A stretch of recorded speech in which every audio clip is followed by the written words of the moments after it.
Korea popist hakkame nüüd rääkima, meeletult populaarne üle maailma ja loomulikult Eestis ka. Robert on käinud nii mõnelgi kontserdil, mitte vist ise küll kohal, aga... Ma olen lähedal olnud, kui on Korea popbändi kontsert olnud. Piisavalt lähedal. Ühesõnaga, öeldakse, et pärast Elvist ja Beatleid pole mitte midagi nii suurt olnud kui Korea popbänd, kes on siis esimest korda maandunud Ameerika Ühendriikides. Inimesed lähevad kontserdile, tulevad ära, nutavad rõõmust, mõned kurbusest, aga tõepoolest täiesti eufooriline see keskkond on ja minu väike õde näiteks seal elal tõestus.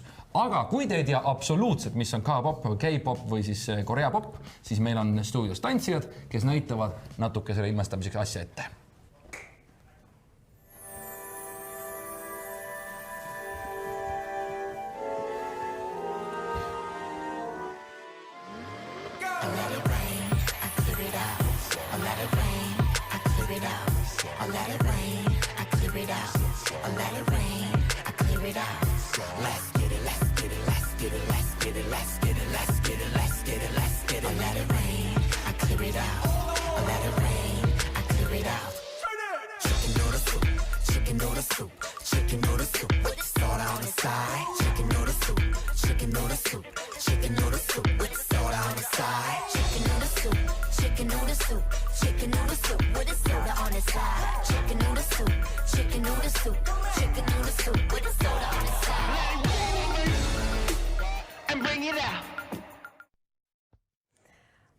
No nii, aitäh! Selline pidu siin stuudios, jah, reedel. Päris hästi ilmestab tõepoolest ja näitab seda stiili, aga miks see K-pop nii pop ikkagi on? Sellest oskab rääkida meie tänane külaline Merilin suurepäraselt, tere õhtust. Ja Meriliniga oli nii, et pärast keskkooli lõppu sina sõitsid Koreasse õppima, elama ja oled tegelikult selle Korea, ütleme, meelelahutusmaailmaga täitsa hästi kursis ja selle K-popi tööstuse juures päris lähedal ka olnud. Täielikult seesõnad. Räägi natuke lähemalt. Tegelikult ma läksin sinna lihtsalt nagu kultuuri lihtsalt arendama, mõtlesin, et vaatame, mis see täpselt siis on, kuidas toit maitseb, kuidas ilm on ja sattusin siis tegelema uuesti tantsuga, millega ma tegelesin juba Eestis ja siis sattusin kuidagi täielikult sinna Korea tantsu sisse ehk siis K-popi maastikule ehk siis täpsemalt Korea iidolitele tausta tantsimiseks. Siukses asja. Ma täpsustan, iidolit. Iidoliteks kutsutakse siis lauljaid, eks? Lauljad, kes on siis nagu popartistid, et ütleme tavaline niisugune Adele ei ole näiteks iidol, aga ütleme see Ariana Grande nagu oleks iidol. See on natuke hästi raske seletus. Kategooria siis on iidol. See peab olema nagu hästi fancy ja kõik peab olema hästi fancy, hästi ping ja hästi tore. Ja sina siis tahtsid nendele taustatantsijateks saada iidolitele? Jah, põhimõtteliselt oli niisugune soov ja mõte. Aga ei saanud? Ütleme nii, et soovisi mitte saada. Et kui näha tegelikult, kuidas see täpsemalt töötab, siis see tegelikult ei ole kõik nii lilleline. Sellest on tehtud dokumentaale. Alles hiljuti vaatasin, on lühemaid, pikemaid dokumentaale. See on hull tööstusharu. Selle nii-öelda tippu näevad kõik tõesti miljonid lapsed nutavad ja tõesti on väga äge ja kutid ja tüdrukud laulavad mega hästi. Aga selle taga on ikka selline varjupool ka, et seal niisama nalja ei tehta, et selleks, et sinna laulugruppi saada, kus on korraga 5-6 inimest, siis inimesed teevad enesetappe, sest see on liiga raske. Jah, see on nüüd üks äärmus muidugi, see on väga-väga suur äärmus. Aga räägi sellest, mida sina nägid. Et see on see, mida Robert on dokumentaalist näinud, aga mida sina päriselt nägid? No tegelikult on nii siis, et Koreas on kokku 50 miljonit inimest, eks ole, ja kõik tahavad saada, mitte kõik, aga hästi palju tahavad saada suureks popstaariks. Aga tegelikult nii palju ei ole inimesi, kes kuulaksid muusikat nii palju. Ütleme, et tahab saada 2 miljonit noort kuulsaks popstaariks. Kõik nad ei saa. Siis on väga-väga suur nõudlus väga-väga talendikatele noortele, väga-väga ilusatele, väga-väga toredatele. Siis nad ongi alustavad tihti siis, kui on 10-aastased juba treenimist ja treenivad iga päev hommikust õhtuni. Osad õpetavad ära kooli 5. klassis, et lihtsalt käia iga päev laulmas, tantsimas, et saada selleks suureks artistiks. Siis on kuskil mingisugune nii-öelda artistikool siis, jah? Jah, paljud ongi akadeemiad nagu, mis tegelevad siis tantsu ja välimuse vahest ja laulu nagu arendamisele. Okei, aga miks see nii populaarne ikkagi on? Ma saan aru, igal pool üle maailma inimesed ikka tahavad saada staariks. Ja lauldakse korea keeles ja sekka pannakse natuke inglise keelt. Vahest ka hiina keelt, vahest jaapani keelt tuleb, mis sealt tuleb. Miks seda nii palju tahetakse kuulda ja näha? Ma arvan, et miks ta nüüd läänemaailmas on järsult läbi läinud, on sellepärast, et tegelikult meil ei ole praegu mitte kedagi, meil ei ole ühtegi gruppi, tüdrukute poiste gruppi, kes nagu kellega siis noored saaksid samastuda. Et kunagi oli meil mingi Backstreet Boys ja Pussycat Dolls, sellised asjad. No mõned bändid ikka on, aga jah, nad võib-olla on... Vähe on. One Direction vahepeal... Jah, aga nad ei tantsinud näiteks, One Direction lihtsalt oli toredad. Ilusad poisid lihtsalt lausid. Ehk siis selleks, et siia Euroopa ja Ameerika turule tulla, nad peavad olema täiesti perfektsed.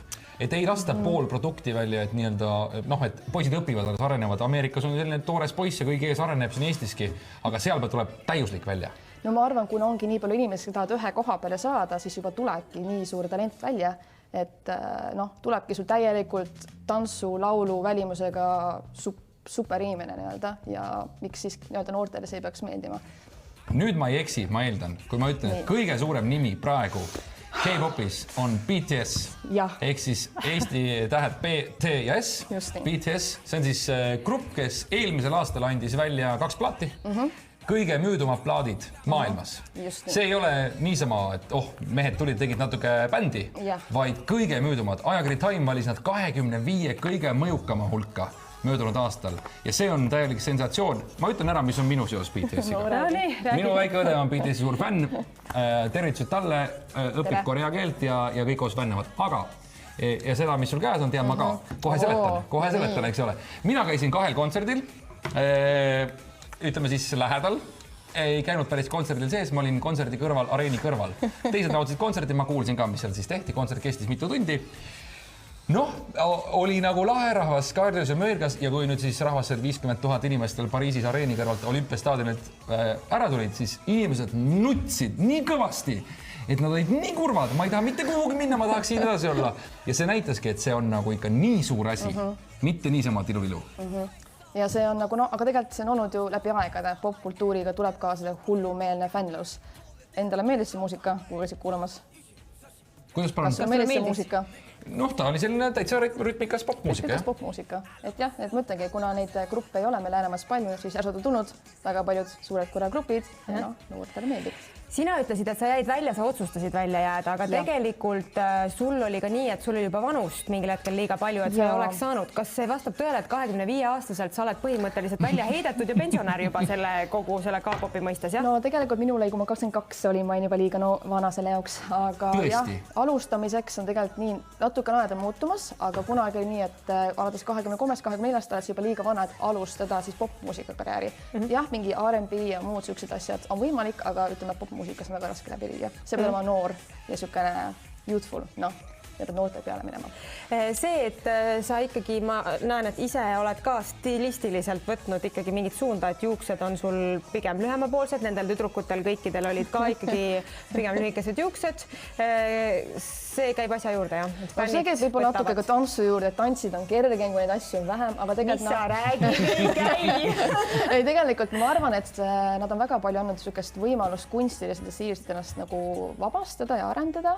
Et oleme ausalt, väga paljud nagu välimused on nagu väga haiged ja need asjad, millega elu seeski see käiks tänaval. Aga need lahedad välja ja ma arvan, see on cool, et noored leiavad enda jaoks mingid uusi stiile, et nad jää ühte samasse sellesse halli massi, et kõiki ühesugused välja näha. No sina siis seal otsustasid mitte tegelema hakata, aga tulid Eestisse ja lõid ikkagi siis koha, kus saavad noored seda K-pop tantsustiili nii-öelda õppida, eks? Just nii, et hetkel on meil siis Otto tantsustuudios ainukene stuudio Eestis, mis tegeleb kõhpop tantsuga ja kuidagi noored tahtsid, küsisid, ma mõtlesin, ma teen 1 tunni siis ära, aga tahtmine oli nii suur ja tahtmine oli väga suur aastal 2016, iga aastaga läheb aina suuremaks ja meil on nagu lausa BTS-ile spetsialiseeritud tunnid ka, et see on nagu noortel on huvi, noored tahavad liikuda ja ma arvan, see on just hea. Aga kas sa seda näed, et Eestis mõni bänd selline tekiks? Päris ikkagi... Ei ole kuulnud ise siin pool maailma, jah? Et mingi Eesti grupp, kes korea keeles näiteks räägiks ja... Aga miks ka mitte? Ei, tegelikult ma arvan, et kõik on võimalik ja ma arvan, kõigel omal ajal on ka õige koht ja tegelikult ega eestlased me oleme väga talendikad. Me oleme ka laulurahvas. Sina ju korea keelt natuke ju räägid? Natuke ikka räägin. Milles asi? Tere, mina olen Merilin ja mulle meeldib BTS. 안녕하세요. 제 이름은 산멜린입니다. 그리고 저는 BTS 좀 좋아해요. Ja ma ei saanud mitte midagi. Ma ei saanud tõesti, aga see oli väga tore. Vaatame siin laua peale, seda nimetatakse siis fänninänni moodsas nimes merch. ja neid on samamoodi tehtud siis bändiga seotult absoluutselt seinast seina videoid. Võib pähe panna. Ja need ma varastasin oma õpilastelt tegelikult, et kahjuks minul enda neid asju nagu kodus ei ole, aga ja igasugust nännisabadest, mingisugustest riietest, padjapüürideni, valgustulekes asjadeni, need kasutatakse siis kontserditel ja kõigil inimestel põhiliselt on need ja nad käivad ja lasevad niimoodi nendega ühendatakse staadionil Bluetoothi abil ära ja siis kontserdi korraldaja saab siis erinevaid kujundeid just sinu käes oleva tule abil lasta, nii et väga vinge pilt. No ma vaatan, siin on poiste pildid, eks ole, kõiki nimesid loomulikult tead tõenäoliselt peast. Kindlasti mitte. Ei tea. Okei, ma mõtlesin, et see on ikka niimoodi, et kui oled ühe bändi fänn, siis oled ka kõigi teiste ka. Sa oled rohkem nagu kogu selle K-popi selles mõttes, et sa tead ja tunned asja, aga sa ise niivõrd ei fänna siis jah, et sa... Noh, kuna mul natukene vanus ka rohkem võib-olla see on ka vanusega siin käima. Räägib 26-aastane tüdruk, et veel 25. Vaata, mida see K-pop teinud on sinuga. Aga ei, tegelikult ja ma arvan, et see on värviline, see on tore ja see on nooruslik ja ma arvan, et kõik asju saab teha normaalses piirides.